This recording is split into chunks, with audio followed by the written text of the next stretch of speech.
Doctor Anjan Shastri, doctor Anjan Shastri.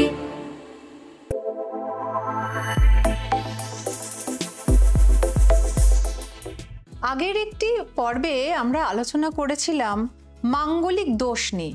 আসলে আমরা সেই আলোচনা থেকে যেটা জানতে পেরেছিলাম যে মাঙ্গলিক দোষ বলে কিছু হয় না, মাঙ্গলিক যোগ তৈরি হয়। আমরা একটা প্রারম্ভিক আলোচনা শুরু করেছিলাম, আজকে তার একটু গভীরে ঢুকবো। আর তার জন্য অবশ্যই আমার সঙ্গে যিনি আছেন সেই ডক্টর অঞ্জন শাস্ত্রীর সঙ্গে আমাকে অবশ্যই কথা বলতে হবে। অঞ্জন, মাঙ্গলিক যোগ তুমি আমায় বলেছিলে যে মাঙ্গলিক দোষ বলে কিছু হয় না, কিন্তু যোগ তো তৈরি হয়। গ্রহ নক্ষত্রের অবস্থান, আমার জন্ম ছক অনুযায়ী গ্রহ নক্ষত্র কোথায় কিভাবে আছে সেটার উপর আমি যেটুকুনি বুঝি সেইটুকু, তার উপরে মানুষের জীবনে বিভিন্ন রকমের যোগ আসে, যোগ আবার চলেও যায়। তো এইটা যদি একটু বিস্তারিতভাবে বলো। হ্যাঁ, অবশ্যই বলবো। অবশ্যই এটা বুঝতে পেরেছে যে এটা অ্যাকচুয়াল দোষ নয়, এটা একটি যোগ। তবে যে মাঙ্গলিক যে বলা হয়, যে আমরা এতদিন যেটা জেনে এসেছি যে লগ্নে মঙ্গল থাকলে মাঙ্গলিক হয়, 4th হাউস অর্থাৎ চতুর্থ স্থানে, লগ্ন অ্যাসপেক্টে চতুর্থ স্থানে যদি মঙ্গল থাকে তাহলে হচ্ছে মাঙ্গলিক হয়। 7ম স্থান অর্থাৎ 7th হাউসেও মাঙ্গলিক হয়। 8th হাউসে যদি মঙ্গল থাকে তাহলেও মাঙ্গলিক হয়, এবং 12th হাউসে যদি মঙ্গল থাকে সেখানে মাঙ্গলিক হয়। এটা আমরা মোটামুটি জানি। তবে আমি মনে করি বা আমার প্র্যাকটিস লাইফে দেখেছি যে মাঙ্গলিক থাকলেই যে তার যে জীবনে ভীষণ ক্ষতি হয়ে যাবে, এটা কিন্তু কখনোই নয়। কিন্তু এটাই তো মানুষের ধারণা। কিন্তু এটাই ধারণাটাই পুরো ভুল। অবশ্যই ক্ষতি করতে পারে। মঙ্গলকে দেখতে হবে সেই মঙ্গল কোন হাউসে, কোন নক্ষত্রে, কত ডিগ্রিতে বসে আছে। আচ্ছা, আমাদের একটা হাউসে 30 ডিগ্রি করে পাই। আমাদের টোটাল 12th হাউস আছে, 12টা হাউস, যেখানে 360 ডিগ্রি পাই। একটা হাউসে 30 ডিগ্রি মানে সেখানে আবার 3টে নক্ষত্র থাকে। একটার মান হচ্ছে 13 ডিগ্রি 20 করে, অর্থাৎ 13 ডিগ্রি 20, আর একটা 13 ডিগ্রি 20 অর্থাৎ 26 ডিগ্রি 40, আর হচ্ছে 3 ডিগ্রি 20। এটা আমরা একটা হাউসে পাচ্ছি। এরপর এই মঙ্গল কোন নক্ষত্রে কত ডিগ্রির মধ্যে আছে। প্রথমত আমি বলি, যদি লগ্নে থাকে, লগ্নে থাকলে তো অবশ্যই অনেক ভালো বলবো। লগ্নে মঙ্গল কি? মঙ্গল হচ্ছে আমাদের এনার্জি বাড়ায়, তাই তো? মঙ্গল হচ্ছে অগ্নিকারক গ্রহ, ঠিক। ফায়ারি এলিমেন্টের মধ্যে পড়ছে। একদিকে ফায়ারি এলিমেন্ট, আবার একদিকে হচ্ছে জলতত্ত্ব অর্থাৎ যেটা ওয়াটার এলিমেন্ট।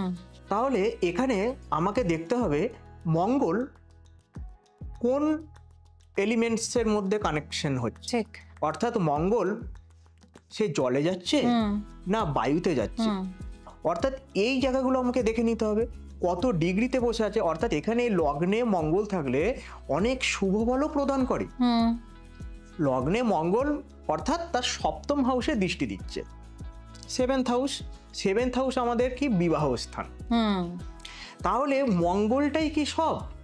সেই অন্য গ্রহ তো আছে। 7th হাউসের কিছু কার্যকারিতা নেই।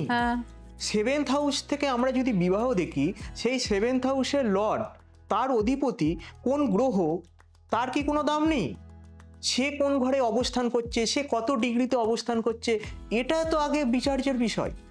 তাহলে শুধুমাত্র আমি লগ্নকে হাতিয়ার করে বা লগ্নেতে মঙ্গল আছে বলেই তার বিবাহিত লাইফটা পুরোটাই ড্যামেজ, এটা কখনোই বলতে পারি না। এরপর আমি যদি আসি 4th হাউস, 4th হচ্ছে কি আমাদের মন মানসিকতা, আমাদের গৃহ, সুখ শান্তি, মানসিক শান্তি। এরপর যদি দেখা যায় 4th হাউসে মঙ্গল ভালো পজিশনে আছে, ভালো নক্ষত্রে আছে, অর্থাৎ আমি তো বলবো সে খুব ভালো পড়াশোনায় ভালো হবে, তার বিদ্যার স্থানটা অনেক ডেভেলপ হবে, তার পড়াশোনার প্রতি একটা আগ্রহ থাকবে, এনার্জি থাকবে। 4th হাউসে মঙ্গল।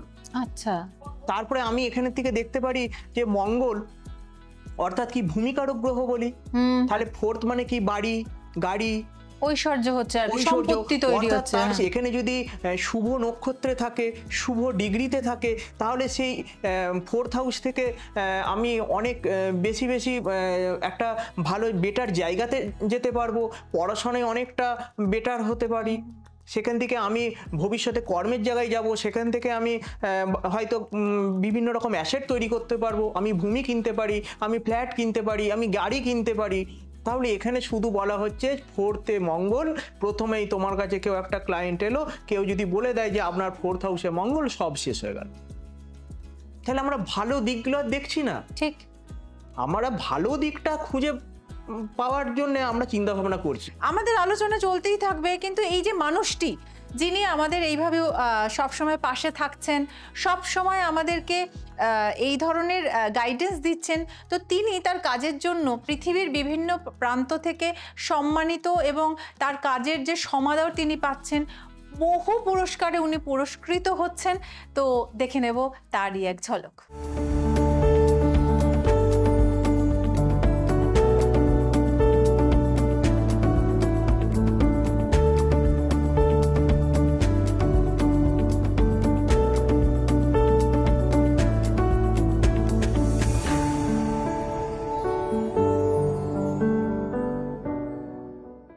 এটা একটা কোথাও উদ্দেশ্য প্রণোদিতভাবে একটা ব্যবসায়িক দিক দেখা হচ্ছে, যে মঙ্গল খারাপ বা আপনার মাঙ্গলিক দোষ আছে বলে একটা একটা মানে কি বলবো, একটা হয় যে একটা খারাপ ব্যবসা, এই জন্যই চলছে তো, যে এটা তো চলছে।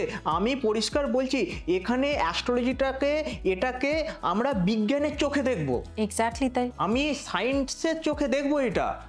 কিন্তু এখানে কি করে একটা হোম যজ্ঞ করে কলা গাছের সাথে বিয়ে দিয়ে তার দোষ কি করে কাটে? আচ্ছা তুমি বলো তো, আমি বললাম যে তার মঙ্গল, আমি একটা ডিগ্রি, পার্টিকুলার ডিগ্রি পাবে, তার যখন আমি একটা ডেট অফ বার্থ ক্যালকুলেশন করছি, অর্থাৎ তার ডেট অফ বার্থ অর্থাৎ ডেট এবং টাইম উল্লেখ করে আমি যখন ক্যালকুলেট করছি, তার একটা প্রকৃত একটা সার্টেন ডিগ্রি পাওয়া যাচ্ছে, একটা লগ্ন একটা ডিগ্রিতে থাকছে, প্রতিটা গ্রহ প্ল্যানেট এক একটা ডিগ্রিতে অবস্থান করছে, তাই তো? তার সেই ডিগ্রিটা কিন্তু ফিক্সড। যদি মঙ্গল দেখা গেল হচ্ছে 12.20 ডিগ্রিতে আছে, ওটা ফিক্সড। আচ্ছা তুমি বলো, আমি খুব বড় করে হোম যজ্ঞ করলাম, আমি কলা গাছের সাথে বিয়ে দিলাম, অনেক কিছু সব করে আমার নাকি বললো হলো দোষ কেটে গেছে। তারপরে তুমি যে কোনো একটা অ্যাস্ট্রোলজার কাছে গেলে, তখন হয়তো দেখা যাবে যে আগের অ্যাস্ট্রোলজার যে করেছিল দেখলো যে হয়তো 13.20 ডিগ্রিতে আছে, সেটা কি অ্যাকচুয়াল 20 ডিগ্রি থেকে মানে 21-এ যাবে? এটাকে বলো তো। আমি মানে লগ্ন থেকে আমি ধরছি না যে পরের হাউসটাই চলে যাবে, 1 ডিগ্রি 1 চুল কি এদিক ওদিক হবে? অঙ্ক কি বলে?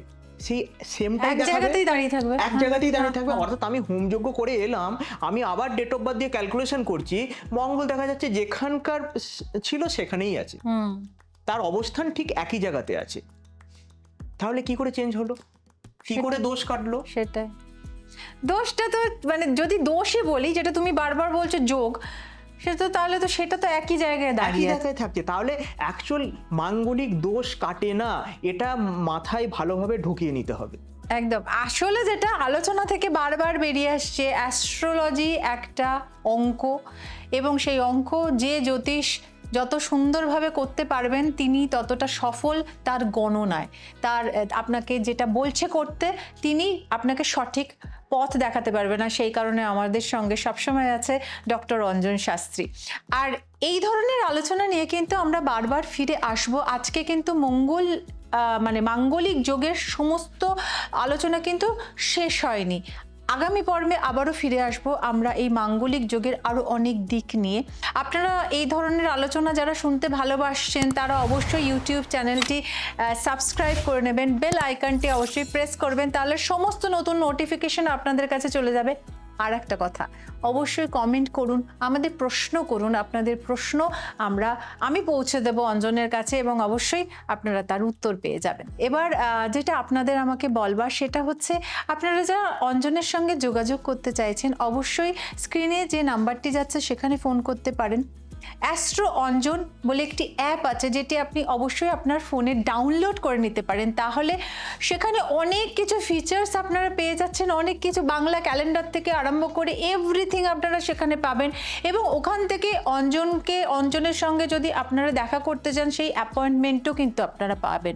এছাড়া ওয়েবসাইট আছে www.anjanshastri.com, সেখানেও আপনারা যোগাযোগ করতে পারেন, সেখান থেকেও কিন্তু আপনারা অ্যাপয়েন্টমেন্ট বুক করে নিতে পারেন।